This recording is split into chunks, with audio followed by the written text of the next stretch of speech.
मया कृष्णेन निहता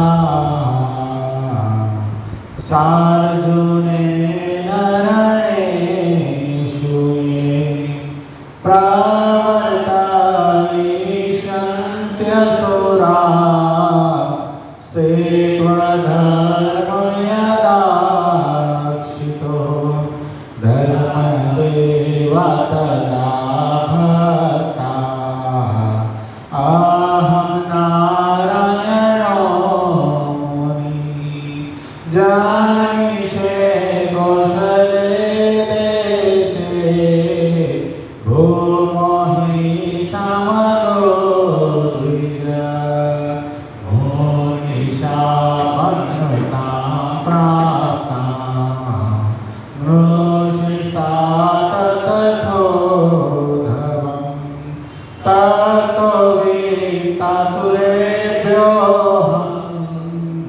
सद्धर्मं स्थापयन्नज सद्धर्मं स्थापयन्नज। ओम अवतारे श्री स्वामिनारायणाय नमो नमः। श्री हरिकृष्णाय श्री घनश्यामाय श्री सहजानंद स्वामीने नमो नमः। આપણા મંદિરમાં બિરાજી આપણને સૌ કોઈને પોતાના દર્શનનો અખંડ દાન આપતા એવા આપણા સૌ કોઈને ઇષ્ટદેવ પ્રાણ પ્યારા મહાશ્રેયો મોતી સંકલ્પિત શ્રી સ્વામિનારાયણ ભગવાન આપણા ઉપર જેમની અપાર કરુણા રેડી છે એવા આપણા સૌ કોઈના ગુરુશ્રી પ્રાતસ્મરણીય પરમ વંદનીય મહામુક્તરાજ પરમ પૂજ્યપાદ સદગુરુ સ્વામી નિત્યસ્વરૂપદાસજી સ્વામી, આપણા મંદિરના મહંત સ્વામી પૂજ્યપાદ હરિચરણદાસજી સ્વામી, આપણા મંદિરના કોઠારી પૂજ્ય પાર્ષદગુરુ હરેશ ભગત, પૂજ્ય પરમસુખ સ્વામી, પૂજ્ય રામાનુજ સ્વામી, પૂજ્ય ધર્મજીવન સ્વામી, પૂજ્ય વિદેહી ભગત આદિ તમામ સંતો પાર્ષદોના શ્રી ચરણોમાં માનસિક શાસ્ત્રના નિરોધ પ્રણામની સાથે વાલાવાલા તમામ ભક્તોનો હૃદયપૂર્વક જય સ્વામિનારાયણ. કેટલા વચનો બતાવ્યા? 10મા વચનમાં શું વાત આવી? બહુ સરસ સિદ્ધાંતની વાત આવી. જ્યાં જ્યાં સિદ્ધાંત શબ્દ આવે ને એ બધી વસ્તુ કેવી છે ખબર છે? Very very important. શું છે એમાં આપણો મોક્ષ સમાયેલો છે. જ્યાં જ્યાં સિદ્ધાંત હોય ને ત્યાં શું છે મહારાજનો સિદ્ધાંત? કયો હરેશ બાપા? તપે કરીને રાજી કરવા. હજી બે વસ્તુ છે, જોઈન્ટ છે. તપથી રાજી થાય અને કલ્યાણ માટે શું બતાવ્યું? મોક્ષ એનાથી થઈ જાય. કયો કમલેશ? હા, તપ શરીરનું દમન, એનાથી ભગવાનનો રાજીપો પ્રાપ્ત થાય અને કલ્યાણ મોક્ષ એ શેનાથી થાય? ભગવાનને કરતા હતા સમજવાથી થાય.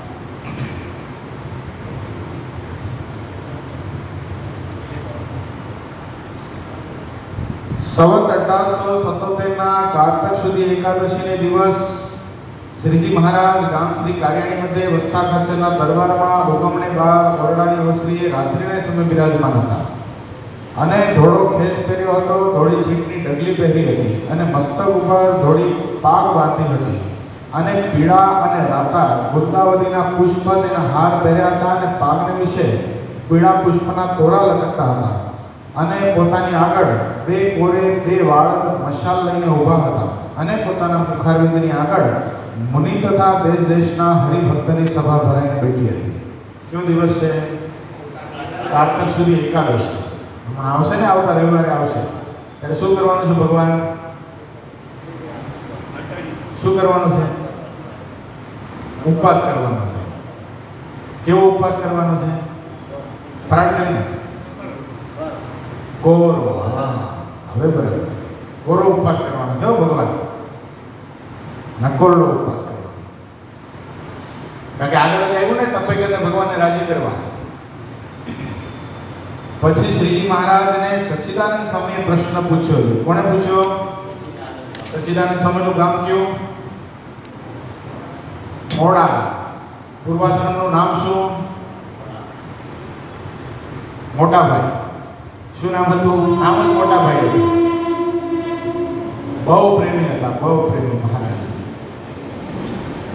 શ્રીજી મહારાજને સચ્ચિદાનંદ સ્વામીએ પ્રશ્ન પૂછ્યો છે, ભગવાનને વિશે પ્રીતિ હોય તેના શા લક્ષણ છે? પ્રેમી બતાવ્યા ને, પોતે મહારાજના વિશે અતિશય પ્રેમ, અતિશય પ્રેમ. સંપ્રદાયની વાતોની અંદર એમ લખાણો કે સચ્ચિદાનંદ સ્વામીને મહારાજનો જો વિયોગ થાય તો રૂવાડે રૂવાડે લોહીના ટચી આવે તો શું થતું? રાધાજીને ભગવાન કૃષ્ણનો વિયોગ થતો તો શું થતું? ખાલી ચાંદલામાંથી લોહી જતું. પણ સચ્ચિદાનંદ સ્વામીની પ્રીતિ તો અજબ ગજબ. કેટલા રૂવાડા છે આપણા શરીરમાં? કેટલા છે મહેન્દ્ર બાપા? યજ્ઞેશભાઈ પોર્સ કેટલા છે? કયો ગમે? 3.5 કરોડ રૂવાડા છે. કેટલા છે? એ રૂવાડે રૂવાડે લોહીના ટચી આવી જતા. બોલો, લોહી ઉભરાઈ જતું. કેટલી વેદના થતી હશે, પરમાત્મામાં કેવો પ્રેમ હશે. એક વખત ગામડાના હરિભક્તો મહારાજના દર્શન કરવા માટે ગઢપુર આવ્યા. અને ગઢપુર આવ્યા ત્યારે ઘણી બધી ભેટ સોગાદો લાવ્યા હતા. સાથે છે ને શિયાળાનો સમય ચાલુ હતો. પીઠવડીના જ ભક્તો હતા ને. શિયાળાનો સમય ચાલુ હતો એટલે સંતોને તપાડવા માટે લાકડા લઈ આવ્યા હતા. લાકડા લઈ આવ્યા અને મરજી જાણીને સેવા કરીને એટલે મહારાજ બહુ રાજી થયા. મહારાજે શું કર્યું? બધા જે હરિભક્તો આવ્યા હતા બધાને બાતમાં ગઈને મળ્યા અને છાતીમાં ચણાવી આપ્યા. એ બધા હરિભક્તો બહાર નીકળતા હતા ને ત્યારે સચ્ચિદાનંદ સ્વામીને દરબારગઢમાં રહેવાનો અલાઉડ નહોતો. શું કામ? સચ્ચિદાનંદ સ્વામી જો દરબારગઢમાં રહે ને તો દોડીને મહારાજ પાસે પહોંચી જાય ને મહારાજના સાથળ ઉપર પોતાના હાથ મૂકીને મહારાજને ચાટવા માંડે. જીવે કરીને એટલો બધો પ્રેમ પકડી રાખવા પડતા. એટલે સચ્ચિદાનંદ સ્વામીને મારા દરબારગઢમાં રહેવા જ ન દેતા. એ આ સચ્ચિદાનંદ અહીંયા નહીં રાખવાનું. આ વિક્ષેપ કેવું વાત ન કરવા દે અને ચાટવા માંડે થોડી આવે. તે ઓલા બધા બરાબર દરબારગઢની બહાર નીકળ્યા. સચ્ચિદાનંદ સ્વામી દરબારગઢની બહાર ઊભા હતા. સચ્ચિદાનંદ સ્વામીએ પેલા પીઠવડીના ભક્તોને પૂછ્યું કે તમે ક્યાંથી આવ્યા? કે અમે પીઠવડીથી આવ્યા. તમને મહારાજે કંઈ કીધું? એ કે હા કીધું ને કે તમે તમની સેવા કરી, અત્યારે શિયાળો ચાલુ છે અને તમે લાકડા લાવ્યા, અમે તમારી પર બહુ રાજી થયા. પછી શું કર્યું? એ કે એટલું નહીં, મહારાજે અમને પોતાની પાસે બોલાવ્યા. મહારાજ અમને બાથમાં કરીને મળ્યા અને એક એક વ્યક્તિને છાતીમાં ચરણાવી આપ્યા. સચ્ચિદાનંદ સ્વામી કે મહારાજે તમને પોતાની પાસે બોલાવ્યા, આટલા પ્રેમથી બાથમાં કરીને મળ્યા, છાતીમાં ચરણાવી આપ્યા, તોય તમને કંઈ થતું નથી? એ કેમ શું થવું જોઈએ? એ કે મને ખાલી એમ કે ને મહારાજ કે આવો સચ્ચિદાનંદ આવો, ત્યાં તો આકાશ પાતાળ ભેગા કરી દો. આટલો બધો પ્રેમ. ત્રણેય અવસ્થામાં મહારાજની સાથે હો. એક વખત સિદ્ધાનંદ સ્વામી સચ્ચિદાનંદ સ્વામીના શિષ્ય અને આ બહુ વિક્ષેપ કરે ને આમ પ્રેમમાં ને આમ ગાંડો પ્રેમ, એટલે મહારાજને વાડી અહીંયા દરબારગઢમાં ન રાખતા, રાધાવાડીએ રાખતા. તે બંને ગુરુ શિષ્ય રાધાવાડીએ રહે. એક વખત અચાનક મહારાજના વિયોગમાં સચ્ચિદાનંદ સ્વામી બેભાન થઈ ગયા, બેશુદ્ધ થઈ.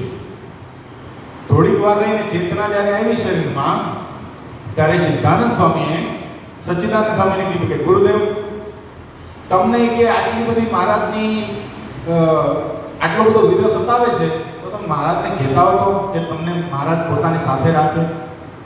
એ વખતે સચ્ચિદાનંદ સ્વામીએ કીધું કે સાધુરામ, તને શું લાગે છે મને ભગવાનનો પ્રેમ છે તો એને નહીં ખબર હોય? પ્રીતિનું લક્ષણ શું ભાઈ? પ્રીતિનું લક્ષણ એ કે હું એની સાથે રહું અને પ્રેમ કરું એ વાત નથી. પ્રીતિનું તો એ લક્ષણ છે કે પ્રિયતમની મરજીને ન રોકે. આગળ આવશે આ ઉત્તરામમાં. એ કે ભગવાનને શું નહીં ખબર હોય કે મને સચ્ચિદાનંદ સ્વામી આટલો બધો પ્રેમ કરે છે, સચ્ચિદાનંદ સ્વામી મારા વગર રહી નથી શકતા, પણ એની જેમ મરજી મારે રહેવું છે. એક વખત આમ સુરા ખાચર નહીં બધા આમ આગળ જતા હતા. સુરા ખાચરે પણ મહારાજને એમ કીધું, સચ્ચિદાનંદ સ્વામીને એમ કીધું કે સચ્ચિદાનંદ સ્વામી મહારાજને કહો ને તમને પોતાની સાથે રાખ્યા, તમે ઘડી ઘડી બેભાન થઈ જાઓ ને ઘડી ઘડી તમને વિરહ સતાવે તો રૂવાડે રૂવાડે લોહીને ટચી આવી જાય, એના કરતાં તમે સાથે રહેતા જાઓ ને મહારાજને. સુરા ખાતે સચ્ચિદાનંદ સ્વામી કે બાપુ તમને ન ખબર પડે, મહારાજની વખણ સાથે જ છું, મને મહારાજ હંમેશા પોતાની સાથે જ રાખે. શું કીધું? હું મહારાજની સાથે જ છું અને મને મહારાજ એક ક્ષણ પણ પોતાથી વેગળો કરતા નથી. સુરા બાપુ કે સ્વામી તમે મોટા, તમારા ગપ્પા મોટા. અત્યારે મહારાજ ક્યાં વિચરણ કરે છે? મહારાજ પુરાણપુર બાજુ વિચરણ કરે છે, ગામડા ફરે છે અને તમે અહીંયા છો. હવે તમે એમ કહો કે મહારાજ મને પોતાની સાથે રાખે છે, તો મહારાજ કાલ શું તમે હતા કયો? સચ્ચિદાનંદ સ્વામી કે કાલની ક્યાં કર બોલ, હમણાં અડધા કલાક પહેલા મને મહારાજે પોતાના હાથે જલેબી જમાડી છે. હાવ કઈ હોય કઈ ગપ્પા. હવે તમે ક્યાં, બુરાનપુર ક્યાં, અત્યારે આપણે અહીંયા ગરડામાં છીએ, મહારાજ છે બુરાનપુર છે, તમને ક્યાંથી જલેબી જમાડી હોય? આ તમે બોલો ને અમારે માની લેવાનું એટલું જ નહીં.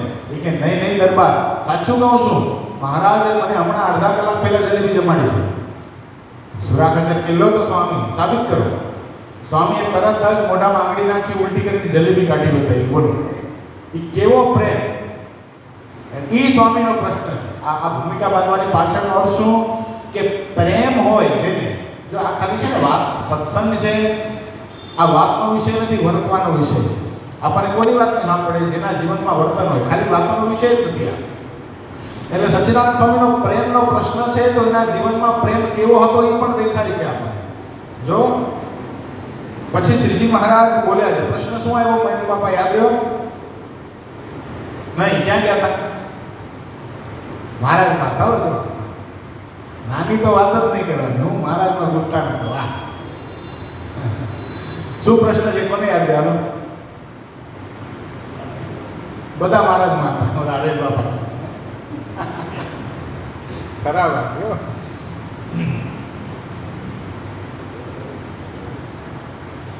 શું પ્રશ્ન યાદ નહીં કોઈને? આ બે ચરિત્ર કીધા, પ્રેમની વાત કરી, તો યાદ તો રાખો. આ તો સવાલ જ યાદ કરું છું. જો પછી શ્રીજી મહારાજને સચ્ચિદાનંદ સ્વામીએ પ્રશ્ન પૂછ્યો છે, ભગવાન વિશે પ્રીતિ હોય તેના શા લક્ષણ છે? જે ભક્તને ભગવાન વિશે પ્રેમ હોય એના લક્ષણ કેવા હોય મહારાજ? આ પ્રશ્ન યાદ રહી ગયો? ભગવાન શું છે પ્રશ્ન? કેમ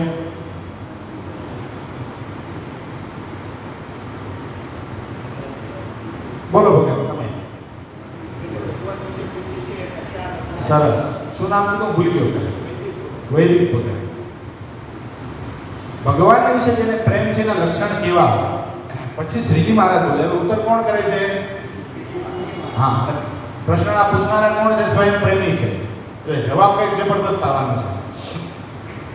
પછી શ્રીજી મહારાજ બોલ્યા છે, જેને પોતાના પ્રિયતમ જે ભગવાન તેને વિશે પ્રીતિ હોય તે પોતાના પ્રિયતમની મરજીને લોપે નહીં. શું આવ્યો ઉત્તર? જેની સાથે પ્રીતિ હોય, અહીંયા ભગવાન જ કીધું, પણ આ તો જગતમાં જોવા મળે. લોક સંસારમાં પણ જેની સાથે પ્રેમ હોય ને, એ કોઈ દિવસ એનું અણગમતું કરે જ. શું કામ? કે આવું હું કરીશ તો એને નહીં ગમે. એટલા માટે અહીંયા મહારાજ શું બતાવે છે કે જેને પોતાના પ્રિયતમ જે ભગવાન તેને વિશે પ્રીતિ હોય એ પોતાના પ્રિયતમની મરજીને ન લો. એ પ્રીતિનું લક્ષણ છે.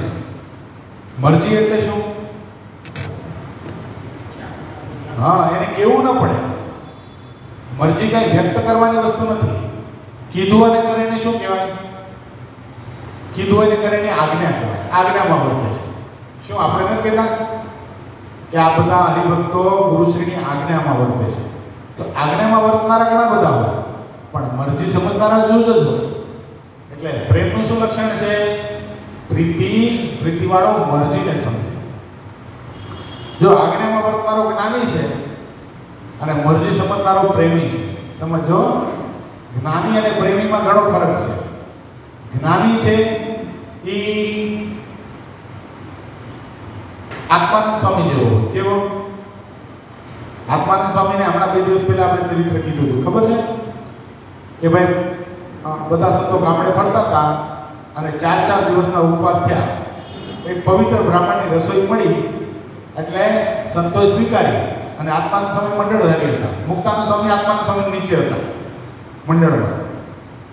હવે પેલા બ્રાહ્મણે રસોઈ આપી સંતોને અને ખીચડી બનાવી અને ઠાકોરજીને જે થાળ ધરાવ્યો એટલા પૂરતું ખીચડીમાં ઘી નાખ્યું. ઠાકોરજીને થાળ ધરાવાઈ ગયો. પછી ખીચડી બધા સંતો જમે એ પાત્રમાં, જે મોટા પાત્રમાં હતું એમાં મિક્સ કરી એટલે બધું પ્રસાદીનું થઈ જાય.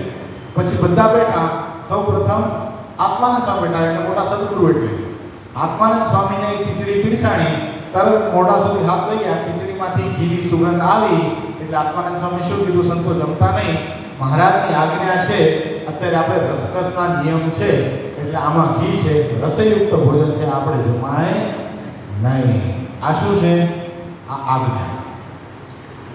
અને તે વખતે સદગુરુવર્ય મુક્તાનંદ સ્વામીએ આત્માનંદ સ્વામીને હાથ જોડીને કીધું, સ્વામી તમે તો વચનની મૂર્તિ કેવા, તમારાથી આગળ કાંઈ જ નથી અને તમે તમારા શરીર માટે કોઈ દિવસ કોઈ વસ્તુ માંગી પણ નથી, પણ અત્યારે સમય એવો છે, સંજોગ એવો છે, જો સમજશું નહીં તો તકલીફ થશે. આ બ્રાહ્મણની એવી સ્થિતિ નથી કે આ ખીચડી જવા દઈને આપણા માટે બીજી ખીચડી આપી શકે.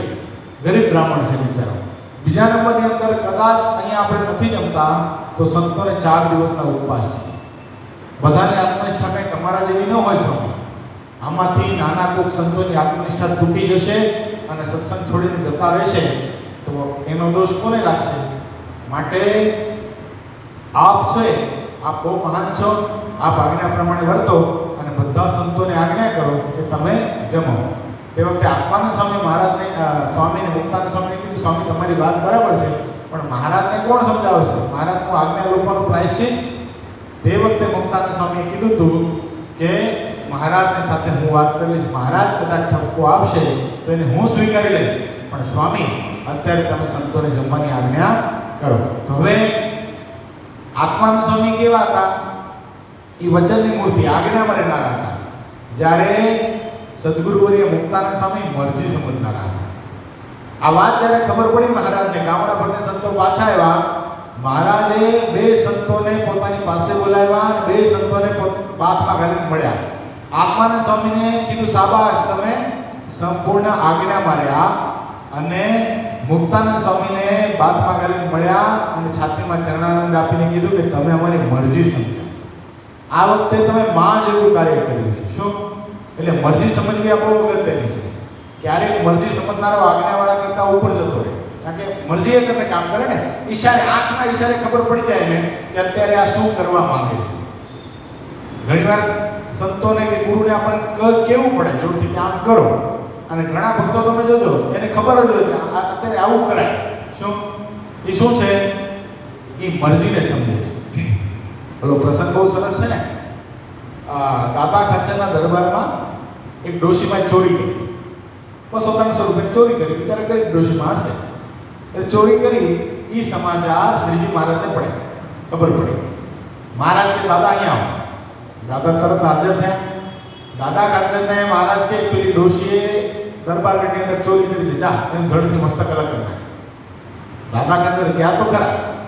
ડોશીના ઓરડામાં જઈને ત્યાં તલવાર બહાર કાઢી. ત્યાં ડોશી શું કરતા હતા? સ્વામિનારાયણ સ્વામિનારાયણ સ્વામિનારાયણ ભજન કરતા. દાદા ખાચરના મનમાં એમ થઈ ગયું કે મારા ઈષ્ટદેવનું નામ લે એને મારે દંડ તો શું, ઉપરથી પૈસા આપવા પડે. દાદા ખાચર પેલા ડોશીમાના પગમાં પડી ગયા, માં તારે ચોરી કરવી પડી, હું આ ગામનો ગામધણી કહેવાઉં, દાદા ખાચર એબલ બાપુનો દીકરો છું, ધિકાર છે મને કે તને આટલી તકલીફ હશે ત્યારે તે ચોરી કરી હશે ને. હું તારી વેદનાને સમજી ન શક્યો ને. બોલ તને શું જોયું છે માં? પેલી ડોશીમાં તો થરથર ધ્રુજવા લાગી કે દાદા તારા જેવો રાજા દુનિયામાં થયો નથી અને કોઈથી થશે પણ નહીં. ચોરને પણ આટલા પ્રેમથી પૂછી શકે, એને સાક્ષાત ભગવાનનો સંબંધ હોય ને તો જ પૂછી શકે. માટે દાદા આજથી હું ચોરીનો ત્યાગ કરું છું. તે વખતે દાદા ખાચરે નક્કી કર્યું કે માં આજથી જ્યાં સુધી તારો છેલ્લો શ્વાસ હશે ને ત્યાં સુધી આ દાદો તારા પાલન પોષણની બરદાસ્ત રાખશે. શું બરદાસ્ત રાખશે એનો મતલબ શું? તારું ધ્યાન રાખશે. દાદા ખાચર આવ્યા પાછા, જેમ કે બન્યું નથી એમ પાછા કાર્યમાં જણ થઈ ગયા. એટલે મહારાજના મનમાં થયું આ કેમ કે બોલતો નથી દાદો. મહારાજે દાદા ખાચરને પોતાની પાસે બોલાવ્યું કે દાદા શું થયું હતું? ડોશીમાનું એ કે બધું થઈ ગયું મહારાજ. શું કીધું? એ બધું થઈ ગયું, વ્યવસ્થા થઈ ગઈ ડોશીમાં. મહારાજને દાદા ખાચરની ગરિમા, એની સમજણ, એનું મરજીમાં વર્તવા પણ આખી સભાને દેખાડવું તો એટલું જ નહીં, ભવિષ્યમાં થનારા આપણા જેવા ભક્તોને પણ ખબર પડે એટલા માટે મહારાજે આ પ્રસંગ, કે મહારાજને ના ખબર હોય કે દાદાએ શું કર્યું છે, તનકી જાણે મનકી જાણે, જાણે ચીજની ચોરી, કે ભગવાન સ્વામિનારાયણ શું દાદા ખાચર શું કરીને આવ્યા નહીં ખબર પડતી હોય, બધી ખબર હોય. છતાંય પણ મહારાજે ભર સભામાં દાદા ખાચરને પૂછ્યું. મહારાજ કે દાદા અમે તને એક આજ્ઞા કરી હતી એની વાત કરું છું, ખોટા નાટક નહીં કર. ઓલા ડોશીમાં પૈસા રૂપિયા ચોરીને ગયા હતા, ચોરને તું છાવરે છે, તને શરમ નથી આવતી? રાજાનો ધર્મ છે ચોરને દંડ આપવો, તું રાજનીતિ નથી પડ્યો? મહારાજ કડક થઈ ગયા. નાટક તો કેવા કરે, નટવર છે ને ભાઈ, કે દાદા ખાચર મહારાજને કે મહારાજ હું ગયો તો ખરો, ખુલ્લી તલવાર લઈને ગયો તો, આપની આજ્ઞા પાડવા જ ગયો તો, પણ એ મહારાજ આપે કીધું કે રાજાએ રાજનીતિ ભણવી જોઈએ 100%, ચોરને દંડિત મારે કરવો જ જોઈએ, પણ એ પણ મારું કર્તવ્ય આવે છે. આપ સાથે રહીને હું એટલું તો સમજ્યો જ છું કે એ ડોસીમાને ચોરી કરવી પડી, એમાં ડોસીમાના વાંક કરતા મહારાજ મારો વાંક જાજો હતો. આ દાદો પેલી ડોસીમાની વેદનાને સમજી ન શક્યો. મહારાજ ધિકાર છે મને.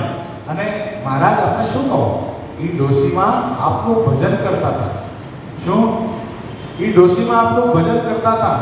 અરે મહારાજ, આપનું કોઈ ભજન કરતું હોય ને, આ દાદા ખાચરના 300 રૂપિયા શું, મારું આખું સામ્રાજ્ય કોઈ લઈ લે ને, અને એ જો આપનું ભજન કરતો હોય ને, તો એને ઉની આંચ ના આવવા દો, એનું સંરક્ષણ કરું, એવું આ દાદો છે. એનાથી મારાથી એનું મસ્તક કેમ જડથી અલગ કરાય? મહારાજ ઊભા થઈ ગયા સિંહાસન ઉપર. મહારાજ ઊભા થઈ દાદા ખાચરને પોતાની પાસે બોલાવીને મહારાજ 7 વાર દાદાને ફેંક્યા છે. શાબાશ દાદા, તમારી મરજી સમજતો છો. એટલે આ મરજી સમજવાનું તાત્પર્ય છે. સમજાણું? મહારાજ કે જેને ભગવાનમાં અતિશય પ્રેમ હોય, ઈ ભગવાન પોતાના જે પ્રિયતમ જે ભગવાન, શું કહેવાય દિનેશ ભગત? પ્રિયતમ જે ભગવાન, એની મરજીને રોકી શકે નહીં.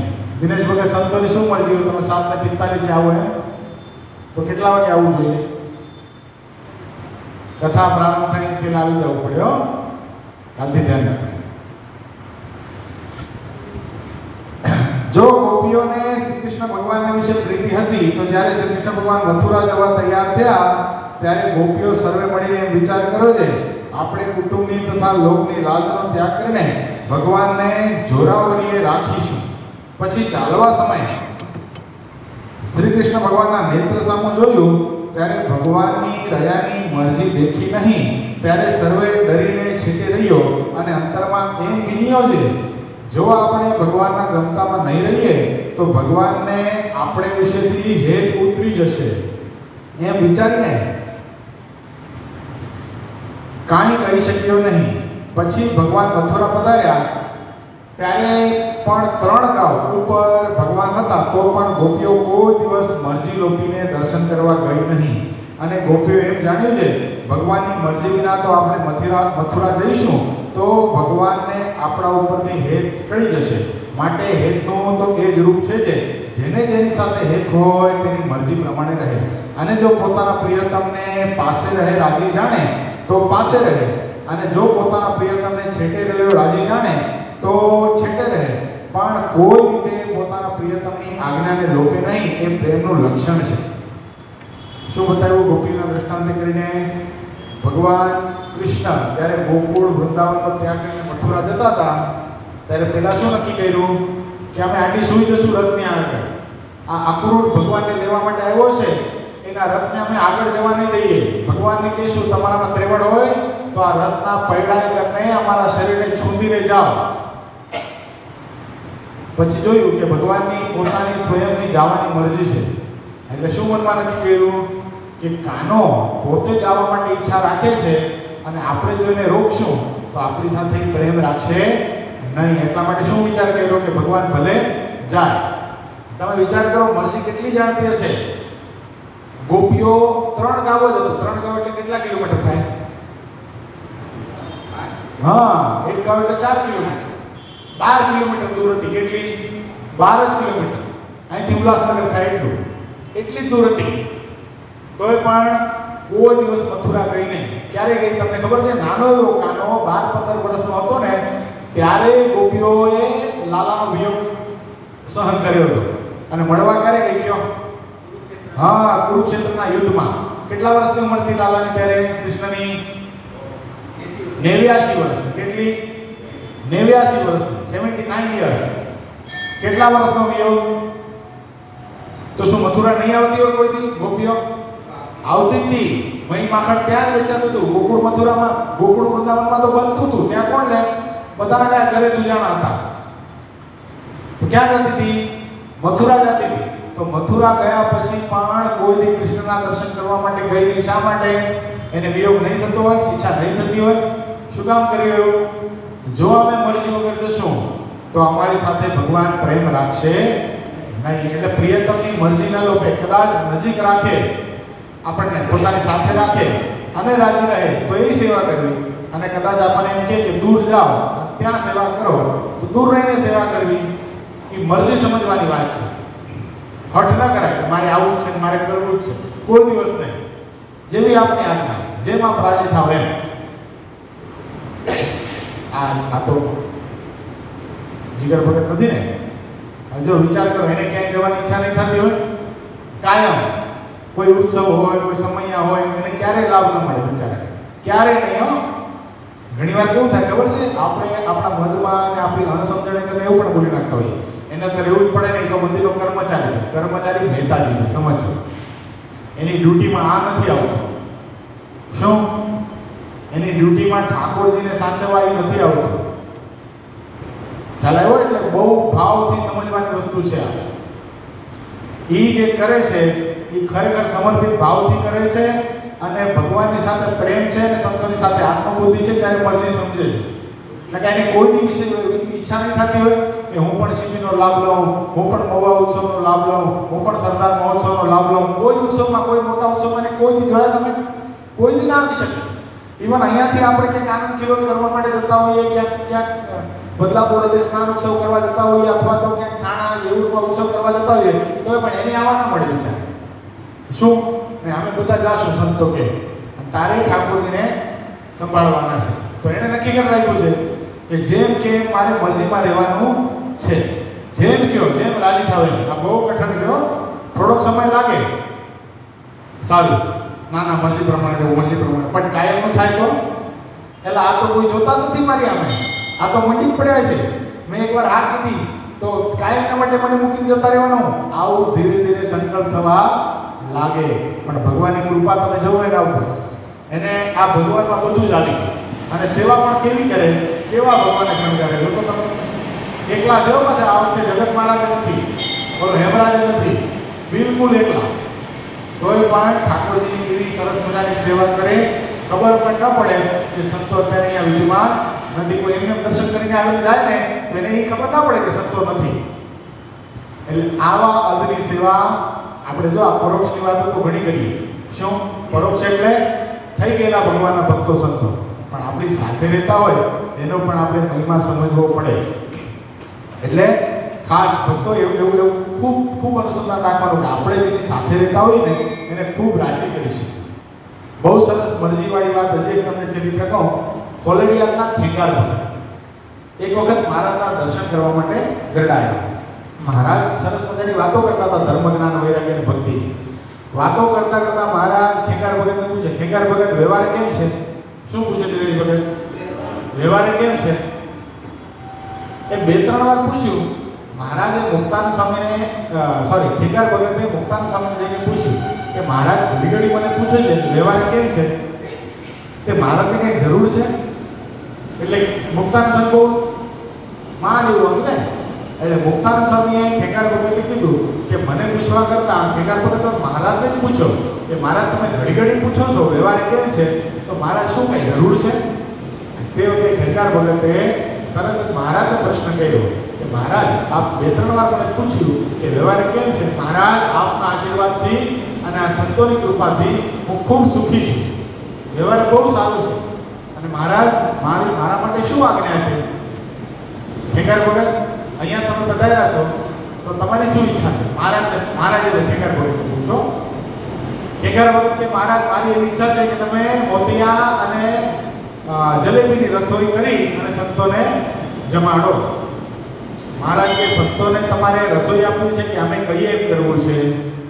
ખેંગાર ભગત કે મહારાજ તમે રસોઈ આપી રાજી થાવ તો રસોઈ આપવી છે, બાકી તમે જેમ કહો એમ કરવું છે. મહારાજ કે આ કેટલા ટાઈમથી ગઢપુર મંદિરનું કામ ચાલુ છે અને કડિયાના પગાર ચડી ગયા છે. ખેંગાર ભગત રસોઈ તો તમે આપો, કાંઈ વાંધો નહીં, પણ આ કડિયાના પગાર ચૂકવવા છે. જો તમે રસોઈના પૈસા એમને જમા કરાવી દો ને તો અમે તમારી રસોઈ માની લઈશું અને કડિયાના પગાર અમે ચૂકવી દઈશું. ખેંગાર ભગત કે કૃપાનાથ તો કેવું સારું. ખેંગાર ભગત ગામડે ગયા અને મનુભા દરબાર નામના એક એના મિત્ર હતા ગરડામાં, એની પાસેથી 500 રૂપિયા ઉછીના લઈ આવ્યા. કેટલા? રસોઈ કે 500 રૂપિયા ન થાય તે વખતે. 500 રૂપિયા તે વખતે એટલે આજના કેટલા થાય? 50 લાખથી ઉપર થાય. એટલે 500 રૂપિયા લઈ આવ્યા અને 500 રૂપિયા મહારાજના ચરણોમાં અર્પણ કર્યા. ખેંગાર ભગત મહારાજને કે મહારાજ આ 500 રૂપિયા આમ તમારે જે કરવું એ કરો. મહારાજ કે પણ આટલા બધા? રસોઈ તો ખાલી 100 રૂપિયાની હોય અથવા તો 50 રૂપિયાની હોય, આટલા બધા? એ કે મહારાજ આમાંથી 200 રૂપિયા સંતોની રસોઈ. કેટલા? 200 રૂપિયા સંતોની રસોઈ, 200 રૂપિયા કડિયાના પગારના અને મહારાજ 100 રૂપિયા તમારા શરીરમાં કસર છે ને એના. મને ખબર છે તમારા શરીરમાં કસર છે, તમારા માટે દવા પાણીના. મહારાજ ખૂબ રાજી થયા અને મુક્તાનંદ સ્વામી આદિ સંતોએ રસોઈ બનાવડાવી. મહારાજ કીધું એક કામ કરો, લા મોતે અને જલેબીની રસોઈ કરો. કે ના મહારાજ તમારે જે ના ના મોતે તમારે તમને રાજી કરવા છે. મહારાજ ખેંગાર ભગત પછી મુક્તાનંદ સ્વામી રસોઈ બનાવડાવી અને જ્યારે જ કોઈની રસોઈ હોય ને ત્યારે મહારાજ પોતે પંક્તિમાં પીરસવા માટે આવતા. દર્શન કર્યા વડતાલની અંદર ક્યાં મહારાજ પીરસ્યું છે? સંતોની ધર્મશાળામાં. કેટલી વાર પીરસ્યું છે? કથા થાય છે ત્યાં નહીં, પાછળ ગોપાલ સ્વામીનું આસન છે ને ત્યાં ચરણાનંદ પધરાવેલા છે. વડતાલ જાઓ ને ત્યારે એક એક સ્થાનમાં એવા વ્યવસ્થિત દર્શન કરવા. ઓલી ચેષ્ટામાં જાઓ મહારાજ મસ્ત રીતે પીરસે છે, એ સ્થાન છે. એનું માર્બલ પણ એવું લગાડ્યું જોયું ચેષ્ટાની અંદર. એના તે વખતે કઈ માર્બલ નતા, ગાર હતી. પણ આપણને સ્થાનની ખબર પડે એટલે બરાબર એવું માર્બલ વાપરવામાં આવ્યું કે ખબર પડે કે અહીંયા પીરસતા મહારાજ. એટલે મહારાજ ત્યાં પીરસ્યું છે. કેટલી વાર પીરસ્યું છે? કયો મહેન્દ્ર બાપા? 496 વાર મહારાજે સંતોને પીરસ્યું છે. એટલે મહારાજનો એક ક્રમ હતો. કોઈની રસોઈ હોય તો શું કરતા મહારાજ? પોતે આડસોડ ખેસ નાખી અને પીરસવા માટે આવતા. તે આ વખતે મુક્તાનંદ સ્વામી નક્કી કર્યું મહારાજને કસર છે એટલે મહારાજને બોલાવવા નથી. એટલે પંક્તિ થઈ ગઈ સંતોની. મહારાજને કોઈ સંતો બોલાવ્યા નહીં. એટલે મહારાજ પોતે ઊભા થઈને આવ્યા. મહારાજ એ સંતો અમને બોલાવ્યા કેમ નહીં પીરસવા માટે? અરે મહારાજ આપના શરીરમાં કસર છે, આપને તાવ આવે છે મહારાજ, આપને કષ્ટ થાય એટલા માટે ન બોલાવ્યા. નહીં નહીં, કષ્ટ કાંઈ ન થાય. કેવા ભગતની રસોઈ છે તમે વિચાર તો કરો. લાવો. અને મહારાજ મોતિયા અને જલેબી સંતોના પત્તરમાં છલગાવી દીધા. અને પછી રસોઈ મહારાજ પણ જમ્યા, સંતો પણ જમ્યા. અને પછી મહારાજ ઢોલિયા ઉપર બિરાજમાન થયા. એટલે જેની રસોઈ હોય ને એ શું કરે? પછી મહારાજ અને સંતોનું પૂજન કરે ચંદને કરીને અને પુષ્પથી મહારાજ પુષ્પના હારથી મહારાજને વધાવે. તે પૂજન કરવા માટે આવ્યા ત્યારે મુક્તાનંદ સ્વામી ચંદનનો વાટકો લઈને ઊભા હતા. પણ શું કીધું મુક્તાનંદ સ્વામીએ કે ખેંગાર ભગત એક નાનો એવો ચાંદલો મહારાજના ચરણારવિંદમાં કરો, કારણ કે મહારાજના શરીરમાં કસર છે, ચંદન ઠંડુ લાગે. અરે મહારાજ કે નહીં નહીં, 4 આંગળી બોલો અને અમારા ભાલમાં ચંદનની અર્ચા કરો. આ ચંદન કાંઈ ઠંડુ લાગે એવું નથી. આ તો અમારી ગરમીને ઉતારી નાખે એવું છે, કારણ કે આ ભગતે તો અમારી મરજીની સેવા કરી છે. તો મરજીમાં વર્તવાનું ફળ આ છે. તો એવી જ રીતે એકવાર પીપળાના નરસિંહ મહેતા આવ્યા હતા. તે મહારાજને કે મહારાજ મારે સંતોને મોતિયા જલેબી રસોઈ કરાવી. મહારાજ કે અત્યારે કડિયાના પગાર ચડી ગયા છે ભાઈ, તમારે રસોઈ આપવી છે, તમે જેટલું ધન આપશો એનો અમે બાજરો ખરીદશું. શું? બાજરો લેશું અને બાજરો ભરી દઈશું. જેટલા દિવસથી બાજરો ચાલે એટલા દિવસ તમારી રસોઈ, બાકી આ પૈસા અમે કડિયામાં વાપરશું, કડિયાના પગારમાં. કે નહીં મારે, હું કાંઈ કડિયાના પગાર આપવા માટે આવ્યો છું. શું? હું કાંઈ કડિયાના પગાર આપવા માટે આવ્યો છું? આવી સમજણ હોવી જોઈએ. ઘણી વાર કેવું ખબર, આપણે સ્ત્રી ભક્તોને લાડુ વાળવા માટે બોલાવીએ ઉપર, સેવા સ્ત્રી ભક્તો જ કરે છે. પણ કદાચ એમને ખબર પડે ને કે આ લાડુ મહાપ્રસાદમાં વેચવા માટે છે, તે કે અમે કઈ લાડુ મહાપ્રસાદમાં વેચવા લાડુ બનાવવા માટે નબળી છે. એટલે પણ મહાપ્રસાદમાં લાડુ વેચો અથવા તો કોઈ થાળ કરાવે એને પ્રસાદી આપો. વાત તો એકની એક છે ને ભાઈ. પૈસા ક્યાં આવે છે? મંદિરમાં જ આવે છે. એ સેવા મંદિરની જ છે. એટલે એ સેવામાં કોઈ ત્યાગ ભાગ ન કરવો કે આ મહાપ્રસાદમાં વેચવા માટે છે ને આ મંદિરના છે. આ સમજણ કરી રાખ્યો. આ મહાપ્રસાદ છે એ મંદિરના નિભાવનું કાર્ય જ કરે છે. તમને ખબર આપણા આજે આ મંદિરનું આખું જે આ ઉપરથી નીચે સુધીનું એનો ખર્ચો કેટલો છે? દર મહિને 2.5 થી 3 લાખ રૂપિયાનો ખાલી ખર્ચો છે. બોલો આપણે જો મહાપ્રસાદનો સપોર્ટ ન મળે તો આપણે મંદિર ચલાવીએ કેમ? આપણા બધા ભક્તોની સ્થિતિ નાની છે અને આપણા મંદિરમાં આવક પણ જે રેગ્યુલર છે એટલી જ છે. આમાં કંઈ નવું નથી આવતું. એટલે એના નિભાવ માટે કરવું પડે, અને નિભાવ માટે બધું જ કરવું પડે. પછી મોહનથાળ ને લાડવા એ આપણે વેચીએ છીએ અને બહારના લોકો એને શુદ્ધ જાણીને લે છે, તો એ જે બચત આપણી થાય છે, એમાંથી જે નફો થાય છે એ મંદિરના નિભાવ ખર્ચમાં જ વપરાય છે. એટલે કોઈ દિવસ એવી સમજણ ન રાખવી કે આ લાડુની સેવા અમે કરીએ છીએ, મહાપ્રસાદ માટે અમારી પાસે શું કામ કરાવી, શું કામ નહીં, મંદિરની જ સેવા છે. એટલે કહેવાનો તાત્પર્ય અહીંયા ઓલા નરસિંહ મહેતાએ શું કીધું, હું કઈ નવરો છું, કડિયાના પગાર કેના માટે ચૂકવવાના હતા, શું કરતા હતા કડિયા, એ મંદિરમાં જ ચણતર કામ કરતા હતા ને કડિયા, કઈ બીજું કઈ કરતા હતા. પણ આ સમજણ નહોતી એટલે મહારાજ કે જા એ ઉપાડતા પૈસા મારે નથી જોઈતા, જા ઉપાડ હાલ ગયો નહીં. તો નરસિંહ મહેતા ઉપડ્યા હો ખરેખર પૈસા લઈને, મોઢું બગાડતા તે રસ્તામાં મુક્તાના સામે મળ્યા. મુક્તાના સામે કે કેમ ભૂદેવ કઈ બાજુ, મોઢું બગાડે ક્યાં ઉદાસ થઈને આવેલા. એ કે શું સ્વામી તમને કહું, તમારા જેવા બ્રહ્મનિષ્ઠ સંતો એને મારે રસોઈ આપી હતી. આ સરસ મજાના દિવસો ચાલે પવિત્ર દિવાળી જેવા, એમાં મારે સંતોને જલેબીને મોતીની રસોઈ આપીને મહારાજ કે ઘડિયાના પગાર ચૂકવી દો. મુક્તાન સ્વામી કે અરે સરસ, તમારે કેવી ભાવના, જો સ્વામીનો ટોન તો જો તમે, જે કાર્ય ભગવાન ન કરી શકે મુક્તાન સ્વામી કરી દેતા. શું કહ્યું મહારાજ, સ્વામી કે શું તમારી ભાવના, અમે ખુશ થઈ ગયા. એને સ્વામી રાજી થઈ ગયા કે નહીં, તમે રાજી થાય ને ભલામણ, અમને તમે જમાડો અમે તમારા પર નારાજ થઈએ, એવું બને કોઈ દી? ક્યાં કાંઈ કદર છે મહારાજને પણ અમારી. મહારાજ કે ઘડિયાના પગાર ચૂકવી, એમ કાંઈ ઘડિયાના પગાર ચૂકવવા માટે અમે મહેનત કરીએ છીએ રાત દિવસ, તો શેના માટે રાત દિવસ મહેનત કરો? અરે એમાંથી જે ઉપજ આવે, એમાંથી જે અમારા ધનમાંથી જે પૈસા અમને વધે, એમાંથી અમે તમારા જેવા સંતોને જમાડીએ, મહારાજને જમાડીએ, મહારાજ માટે પૈસા ઉપયોગ થાય એટલા માટે. અમે કે સરસ, એ બધું કરીને શું થાય? એ કે તમે જમો તો તમે તો ભગવાનને અતિશય વાલા છો, તમે તો ભગવાનની રાણી છો, તો તમને જમાડીએ તો મહારાજ રાજી થાય. બહુ સરસ. તો તમને આખી તમારો એક ઉદ્દેશ્ય શું છે? મહારાજને રાજી કરવાનો. મારા ઇષ્ટદેવ છે, મને પ્રાણ કરતા પણ પ્રિય છે. નરસિંહ મહેતાને જોઈને મુક્તાને સમજે વાહ વાહ ભૂદેવ, મહારાજ તમને કેવા છે? એ કે પ્રાણ કરતા પણ વાલા છે. તો એને તમારે શું કરવું છે? એ કે મહારાજને મારે રાજી કરવા છે. તો સ્વામી કે ભૂદેવ, મહારાજ જો કદાચ ઘડિયાના પગાર ચૂકવે રાજી થતા હોય તો એમ રાજી કરાય ને, આપણે તો રાજી કરવાથી મતલબ નથી.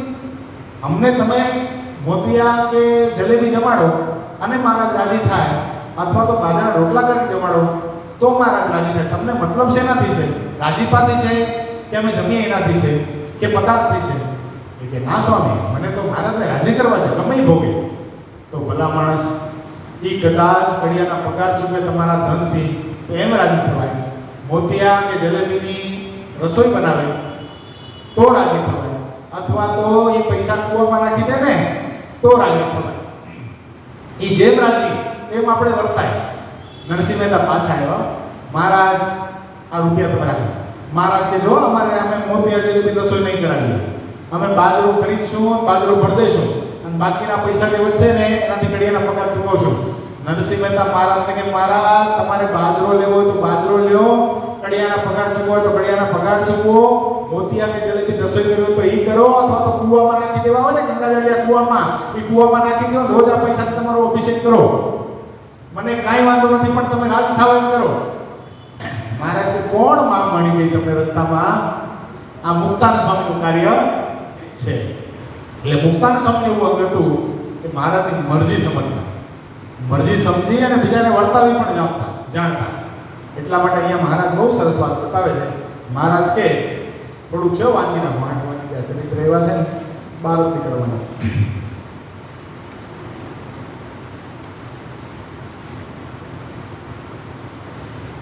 અને ભગવાનના ગમતું હોય તેમ જ કરે એ પ્રીતિનું લક્ષણ છે. પછી શ્રીજી મહારાજ બોલ્યા છે, લ્યો અમે એક પ્રશ્ન પૂછીએ છીએ.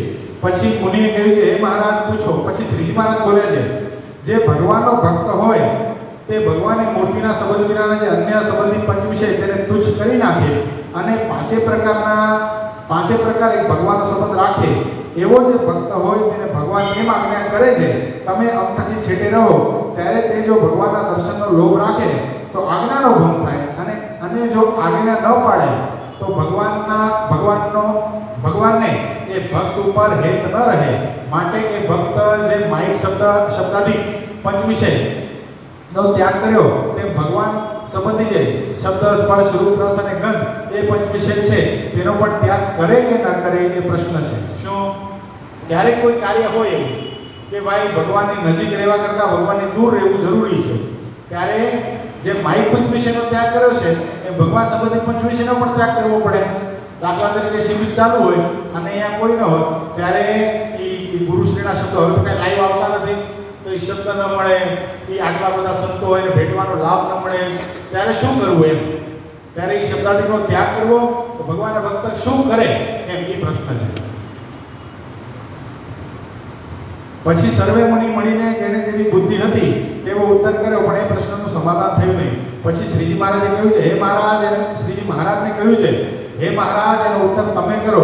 પછી શ્રીજી મહારાજ બોલ્યા છે, જેને ભગવાન વિશે દ્રઢ પ્રીતિ હોય અને અખંડ સંબંધે રહિત જે માઇક પંચવિષય તેને તુચ્છ કરી નાખ્યા હોય અને શબ્દાદિક જે પંચવિષય તેને ભગવાન સંગાથે દ્રઢપણે જોડાણો હોય, તે ભક્ત ભગવાનની આજ્ઞા કરીને જ્યાં જ્યાં જાય છે ત્યાં ત્યાં ભગવાનની મૂર્તિ પણ એ ભક્ત ભેળી જ જાય છે. શું ભગવાન પણ એ ભક્ત ભેગા જતા રહે? બોલો, એ પ્રેમની પરાકાષ્ઠા કેવી હશે? અને જેમ એ ભક્તને ભગવાન વિના રહેવાતું નથી, તેમજ ભગવાનને પણ એ ભક્ત વિના રહેવાતું નથી. અને એ ભક્તના હૃદયમાંથી આંખોનું મટકું ભરીએ એટલી વાર પણ ભગવાન છેટે રહેતા નથી. માટે એ ભક્તને 5 પ્રકારે ભગવાન સંગાથે અખંડ સંબંધ છે. કેમ છે? જે શબ્દાદિક પંચવિષય વિના જીવ માત્રથી રહેવાતું નથી, તે શબ્દાદિક પંચવિષય એને તુચ્છ કરી નાખ્યા છે અને 5 પ્રકારે ભગવાન વિશે જોડાણો છે. તે માટે ભક્તને ભગવાન સાથે અખંડ સંબંધ રહે છે. શું? જો બહુ સરસ એક સંપ્રદાયનો પ્રસંગ છે. અહીંયા મુંબઈમાં લાભા ખાચરનું કંઈક કામ હતું, એટલે મહારાજે એકવાર સભામાં પ્રશ્ન કર્યો કે મુંબઈ કોણ જશે?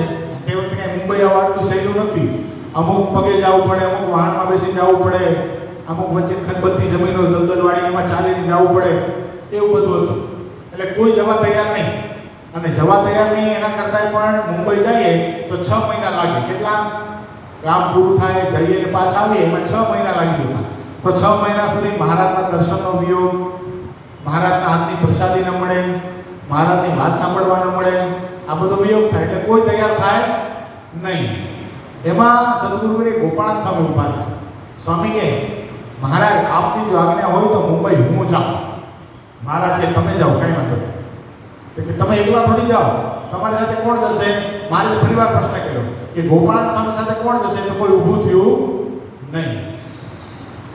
થોડીક વાર 2-4 વાર મહારાજે કીધું ત્યારે 2 સંતો ઊભા થયા કે મહારાજ આપ આજ્ઞા કરો તો અમે સ્વામી સાથે જઈએ. એ કે સારું, તમે બહુ સારું કર્યું, અમારી મરજીને સમજ્યા. મહારાજ ગોપાળાન સ્વામીને પહેલા 2 સંતોને ભેટ્યા એટલું જ નહીં કે આવતીકાલે તમે સવારના રવાના થાજો, વાંધો નહીં. કે સ્વામી કાલે જાય છે એટલે કાલે ઉત્સવ રાખીએ, સ્વામીને અમે અમારા હાથે જમાડશું, અમે સ્વામીની છાતીમાં ચણાવી આપશું, સ્વામીને બાથમાં કરીને મળશું. એટલે 3 સંતોને, ગોપાળાન સ્વામીને પહેલા 2 સંતોને મહારાજે પ્રેમથી પોતાના હાથે પોતાનો થાળ આપ્યો, મહારાજ જમાડ્યા, બાથમાં કરીને મળ્યા, છાતીમાં ચણાવી આપ્યા. અને સંતો રવાના થવા માટે તૈયાર થયા. સ્વામી કે હવે અમે જઈએ? મહારાજ કે ના, આજે નથી જવા, આજે મુહૂર્ત બરાબર નથી, કાલે રાખશું, કાલે નીકળીએ. એમ કરતા મહારાજ 15 દિવસ સુધી હલાવ્યું. 15 દિવસ સુધી આવું હલાવ્યું. અને મહારાજ કે 15મા દિવસે મહારાજ કે સ્વામી રહેવા દે ને, તમારે એવા સાધુ યોગી રાજ તમારે બધું યોગ કરવું ને આ પગે ચાલી જવા એટલી બધી માથાકૂટ કરવી, એ લાદા ઠક્કર જઈ આવશે. વ્યવહારનો મારે લાદા ઠક્કર સમજે છે, એ જઈ આવશે. બીજા સંતો જે બેઠા હતા ને એના બધાના મનમાં થાય આ તો મુફતનો રાજીપો હતો. આપણે જો આંગળી ઊંચી કરી નાખી હોત ને ઊભા થયા હોત તો 15 દિવસ સુધી મહારાજ હાથની પ્રસાદી મળત, રોજ ઠાકોરજીના ચરણાની છાતીમાં આવત, અને રોજ મહારાજ હાથમાં ગાલીને મળત. પણ યાર આપણે આ વાતને સમજી શક્યા નહીં. અને અહીંયા ગોપાળાન સ્વામી એવા સાધુ હતા, એવા સાધુ હતા કે જ્યાં જાય ત્યાં શું થાય? મહારાજની મૂર્તિની ભેગી જાય. એ અત્યારે જાય એમ નહીં. સ્વામી પૂર્વાશ્રમમાં હતા ને ત્યારે એવું હતું. મારા તેડવા માટે આવ્યા છે સ્વામીને ટોડલા. એટલે એ પ્રસંગ બહુ લાંબો છે અને મહારાજ બતાવે છે કે જેમ ભગવાનના ભક્તથી કારણ શું કામ એવું થાય છે? કારણ કે ભગવાનના એવા ભક્તએ આ માઇક જે પંચવિષય છે, શબ્દ સ્પર્શ રૂપ રસ અને ગંધ, એને શું કરી રાખ્યું છે? મિથ્યા જાણી રાખ્યા છે કે આ બધાય કરીને મને સુખ નથી. મને તો ભગવાન સંબંધી પંચવિષય એટલે સુખ છે. ભગવાન સંબંધી પંચવિષય એટલે પુનિત ભગત, આ કાને કરીને ભગવાનની કથા સાંભળવી, હાથે કરીને ભગવાનના સંતો ભક્તોનો સ્પર્શ કરવો, નાસિકાએ કરીને ભગવાનને ચડાવ્યા ચંદન પુષ્પનો સુગંધ લેવો, આંખે કરીને ફક્ત ને ફક્ત ભગવાનના દર્શન કરવા. આ જે પાંચે પાંચ વિષય છે શું છે? જીવાય કરીને કોનો પ્રસાદ લેવો? ભગવાનના થાળનો જ પ્રસાદ લેવો, બહારની બજાર વસ્તુ ખાવી નહીં. અને જીભે કરીને શું કરવું ભાઈ? ભગવાનના ગુણગાન ગાવા. આ જે પાંચ વિષય છે ભગવાન સંબંધી કરી રાખે તો એને ભગવાનને અખંડ સંબંધ છે. જેમ એ ભક્તથી ભગવાન વગર એક ક્ષણ રહેવાતું નથી, એમ ભગવાનથી પણ એ ભક્ત વગર એક સેકન્ડ પણ રહી શકાતું નથી. ક્યાં સુધી કીધું? એક સેકન્ડનું તો હું બોલું છું, પણ આમ આપણે પાપણ આપણે મટકું મારીએ ને એટલી વાર પણ ભગવાન એ ભક્તથી છેટા રહી શકતા નથી. એ ભક્તની સ્થિતિ કેવી? એટલે ભગવાનને અખંડ સંબંધ છે એ ભક્તની સાથે. એટલે કોઈ દેવી એવી ચિંતા નહીં કરવી કે મારે અહીંથી દૂર રહેવું પડશે તો શું. પહેલા તો ભગત થઈ જાવ કે આપણો પર એવો વિશ્વાસ આવે છે કે આને દૂર રાખશો તો પણ આમાં વાંધો આવશે નહીં. એટલે એવા ભગત થવું અને પછી આપણને ભગવાન એવો સંબંધ થાય. આ વચનામૃતના માધ્યમથી આપણે શીખવાનું છે કે આપણે પણ એવા ભગત થવું છે જેથી કરીને ભગવાનને આપણી સાથે એવો સંબંધ રહે. ઇતિ વચનામૃતમ એટલું થયું. કાર્યાણીનું 11મું પૂરું પ્રેમના લક્ષણ. ઇતિ વચનામૃતમ કાર્યાણીનું 11મું પૂરું. સહજાનંદ સ્વામી મહારાજની જય. શ્રીપતિમ શ્રીધરમ સર્વદેવ ઈશ્વરમ ભક્તિધર્માત્મજમ વાસુદેવમ હરે માધવમ કેશવમ કામદમ કારણમ સ્વામિનારાયણમ નીલકંઠમ. જય. ઠાકોરજી બધા પ્રાર્થના કરજો વરસાદ મૈયા કરે. ગુજરાતમાં તો કોયડાટી બોલાવે છે. વડતાલ ઉત્સવ કેમ થશે એ નક્કી નથી. લગભગ કાલે આવી ગયું ઘરસભામાં, પણ આ વાવડ તો આવ્યા, ખબર તો પડી થોડી ઘણી, તો મેં જ કીધું હતું, પણ હજી ડિક્લેર ફાઇનલ નથી. જો ઊભો રહી જાય તો કદાચ થાય પણ ખરો. એટલે ભગવાનને પ્રાર્થના કરજો. દ્વિશતાબ્દી શિક્ષાપત્રી મહોત્સવ હા એને કરવું હશે તો રોકી દેશે, પણ કેટલા બધા ભક્તો વિદેશથી રજા મૂકીને અહીંયા આવી ગયા છે, બિચારા બધા મૂળ મરી જાય ને. એટલે ઠાકોરજીને આપણે બધા સૌ પ્રાર્થના કરીએ કે આવો મોટો વિરાટ મહોત્સવ, શિક્ષાપત્રી જે તમારી વાણી છે અને આચાર્ય જે આપનું સ્વરૂપ છે, એ બંનેનો દ્વિશતાબ્દી ઉત્સવ ધામધૂમથી ભક્તો ઉજવી શકે.